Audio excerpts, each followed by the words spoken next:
I ain't talking about no broke business. I got money now. All I really understand is since that check came in, everybody talking like I'm really acting funny now. Yo, it's your boy Quick, and I'm back like I never left. And today, I'm here to give you 5 tips that I think will make you a better trader.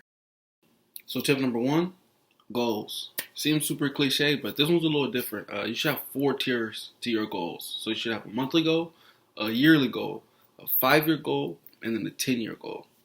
Your monthly goal shouldn't have anything to do with money. That's how you can get caught up in overtrading and lose a lot of money like that. A good monthly goal that I have is smashing that like button for YouTube algorithm. But no, for real, on a serious note, a monthly goal for me is just to keep my emotions out of my portfolio. I never want to get too high when I'm up, and I never want to get too low when I'm down. I want to stay even keel. If I have a really good trade and I make thousands of dollars, I want to be fine. Or even if I make hundreds of dollars, even if I make $1, I want to be emotionless about it. And if I'm losing a bunch of money, I want to be emotionless about it as well. Because how you can get caught up in trying to like time the market or time something and you still lose big. It's hard to really beat the market. You really can't do it. Your second tier, which is going to be your yearly tier, you're looking to scale your portfolio at this point. You still don't really want to be looking to make a certain dollar amount per year, or just have a goal of a dollar amount. You want to scale. So, like for me, a goal that I have this year is to own 100 shares of AT&T and own 100 shares of Coca-Cola, 2 very long-standing businesses that have really good balance sheets and pay a really good dividend. So your third tier, this is where we're going to start talking about the money. This is where your 5-year goal is. This is where you want to have a plan for your money. If I want to make $100 in 5 years, I'll make $1,000, $5,000, $10,000. Whatever that amount is, you want to put it in this tier. And you want to be realistic about that goal too. You don't want to go from $100 to $10,000. That's 9,900% return. It's really high. That's up there with like Warren Buffett. And you want to do that in 5 years. It's kind of hard to do. So let's be a little more. Let's still have it hard to do, but you want to be more realistic. If you want to go from $100 to like let's say $400, you 4 extra money. That's really good. If you had $100,000 and you went to $400,000, just to 4 extra, you still 4 extra money. It's just all on a scale. Don't get caught up in the dollar amount. Get caught up in the percentages. How much are you returning per year off of your money? Your 10-year goal, this is where you want to put something that's unlikely to happen. So if you want to go from $100 to $10,000 in 10 years, be my guest. Make that your goal. You want to do something that's unlikely to happen. Because if you shoot for the moon, you still land somewhere around the stars. Tip number 2 is going to be your trading plan. Here you're going to decide whether you're an investor or a trader. If you don't know the difference, finish watching this video. But go to my page and look for those 2 videos. I have them up. Check them out.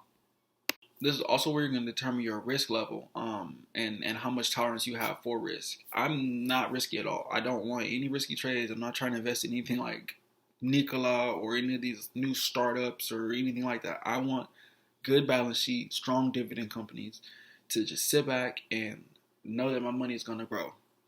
But you may be different than me. You may want to invest in something that's going to hit it out the park every time. That's fine. I don't knock anybody for how they trade. But you got to decide on how you want to do those things. And don't get me wrong, your trading plan isn't gospel. Just because you're a long-term investor doesn't mean that you can't invest in something speculative or trade something speculative. Because there is a difference between trading and investing. But just because you do one doesn't mean you can't do the other.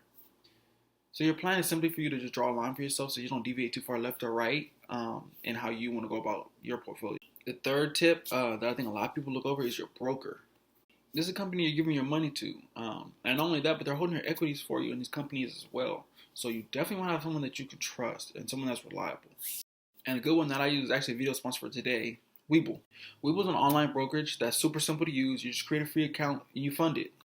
And then you're able to invest without paying any commissions because they're a commission-free brokerage. And the best part about it, you get 2 free stocks when you use my link down below after you deposit $100. If you use my link to Webull, I will be compensated, but it's at no extra cost to you. If you create an account, that's free. There's no commission, so all your trades are free. And lastly, and most importantly, they're giving you 2 free stocks. Just click my link and deposit $100. You get it. Tip number 4 is cash on the sidelines. Super. So you're never going to be fully extended for 2 things, and I'm going to use March for both ways. March was super deal for some. I mean, the stock market fell by 30-40%. That was Black Friday for investors. There's been so much money that's been made since March, it's ridiculous. And then sell-offs. with how much was selling off in March, a lot of people sold those equities that they had in companies to just try to hold face with their portfolio. And now they lost out on that chance to rebound. And we've done more than rebound since March. We're actually at a new all-time high. We hit 30,000 on Friday. So just having that cash on the sidelines is good as like a rainy day account. Whether things are going good for you, going bad for you, you always want to have a little nest egg to hold yourself over. Tip number 5, diversify. So you don't want to be overly concentrated into any one sector: food and drink, tourism, tech, energy, because you're susceptible to anything that happens in that sector. So kind of like what I was talking about with tip number 4 and using the March example, tourism was hit super hard. That sector has been just destroyed. Airlines are down, cruise lines are down, everything in that sector is down. So if you had all your money in, like, let's say Carnival Cruise Line or Norwegian Cruise Line or Delta Air or anything, your portfolio is down bad right now. So that's why it'd be good for you to have money in other sectors. So when one is down, the others are up and they can hold your portfolio up. There's Coca-Cola for food and drink. There's like Amazon for tech, although that's not the only tech company, that's just the biggest one. And then you have like PG&E for energy. And I thought I was going to end the video there, but I'm actually going to give you one more tip that I think is super important. That's learning the lingo. You wouldn't go try out for the football team not knowing the difference between a 3-4 and a 4-3 defense, or if the defense is in man or cover 2. So why would you play with your money and not know what's going on, what people are saying right in front of you? So I've decided after this, I'm actually going to start putting out like a little series of videos, 5 to 10 terms, depending on how long they are and how complex they are. Just so I can expose you guys to terms and words that people are going to be using and saying if you're watching like CNN or if you're doing your own research on your own, just so that you're never confused about what's going on with your money. So with that being said, I think it's time for me to close out this video. Don't forget to like, comment, and subscribe. And like I always say, guys, I'm not telling you it's going to be easy. I'm telling you it's going to be worth it.